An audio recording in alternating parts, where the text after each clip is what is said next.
وَاذْكُرْنَ مَا يُتْلَى فِي بُيُوتِكُنَّ مِنْ آیَاتِ اللَّهِ وَالْحِکْمَةِ، اور جو اللہ کی آیات اور حکمت تمہارے گھروں کے اندر جو یہ خون برس رہا ہے، تمہارے گھروں میں جو بارش ہو رہی ہے، قرآن تمہارے گھروں میں نازل ہو رہا ہے۔ اور حضور نے حضرت عائشہ کی تو خاص فضیلت بیان فرمائی کہ ان کے لحاف میں بھی وحی نازل ہوئی ہے، کسی اور زوجہ محترمہ کے لحاف میں وحی نازل نہیں ہوئی محمد الرسول اللہ صلی اللہ علیہ وسلم پر۔ حضرت عائشہ وہ ہیں کہ حضور فرماتے کہ ان کے لحاف میں بھی مجھ پر وحی نازل ہوئی ہے۔ تو یہ جو بارش جو ہے انوار کی تمہارے گھروں میں ہو رہی ہے اور خون برس رہا ہے، میں پھر کہہ رہا ہوں اس کو سمیٹو، یہ ہے اصل دولت، یہ ہے اصل سرمایہ، اور کسی طرف تمہارا دھیان ہی کاہے کو جائے گا، یہی کام اتنا بڑا ہے۔ اور اس میں بھی جان لیجئے حضرت عائشہ ٹاپ پر ہے، اور حضرت عائشہ سے یہ کم سنی کی عمر میں جو شادی ہوئی ہے، اس کی حکمت یہی ہے کہ انہوں نے اس وقت جب کہ ذہن بہت ہی قبول کرنے والا ہوتا ہے،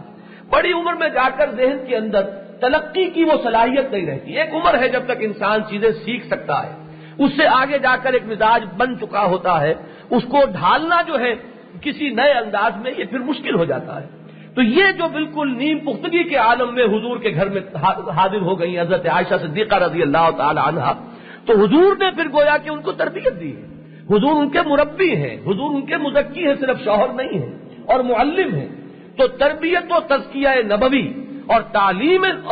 قرآن اور حکمت سے جتنا حصہ اور جتنا فیض پایا ہے حضرت عائشہ صدیقہ رضی اللہ تعالی عنہا نے، کسی اور کا سوال نہیں۔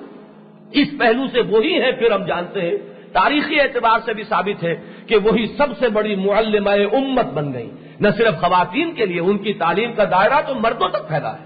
پردے میں ہوتی تھی اور آتے تھے اور لوگ سوال کرتے تھے، سوال جواب تھا۔ اور یہ اللہ تعالیٰ نے حضرت خود نبی اکرم صلی اللہ علیہ وسلم اور ازواج مطہرات کو اتنی ایثار جو ہے اس کی ہمت عطا فرمائی کہ زندگی کے وہ گوشے بھی کہ جن کو کوئی شخص نہیں چاہے گا کہ ہماری یہ بات کسی اور کے علم میں آئے،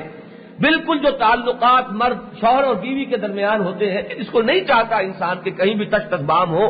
وہ چیزیں بھی چونکہ اسوہ بننا ہے، چونکہ یہاں سے یہ طے ہونا ہے کہ جائز کیا ہے ناجائز کیا ہے، کس معاملے میں کس حد تک انسان جا سکتا ہے، کس حالت میں آخری کون سی چیز ہے جہاں تک کہ انسان جو ہے بڑھ سکتا ہے۔ ان تمام چیزوں میں بھی بعض منکرین حدیث نے اسی کو فتنہ بنا لیا، ایسی ایسی چیزیں حدیثوں میں آ گئی۔ خدا کے بندو، یہ بھی زندگی کا جز ہے۔ کیسے معلوم ہوگا کسی شخص کو روزہ رکھ کر وہ اپنی بیوی سے کس حد تک قرب حاصل کر سکتا ہے؟ معلوم ہوگا تبھی تو آخر اس پر عمل ہو سکے گا، ورنہ کیسے ممکن ہے؟ تو ان تمام چیزوں کا بھی وہ پورے شرح و بس کے ساتھ بیان ہو گیا، اور یہ ہے وہ رول وَاذْكُرْنَ مَا يُتْلَى فِي بُيُوتِكُنَّ مِنْ آیَاتِ اللَّهِ وَالْحِکْمَةِ إِنَّ اللَّهَ كَانَ لَطِیفًا خَبِیرًا۔ اللہ تعالیٰ بہت باریک بین ہے اور باخبر ہے۔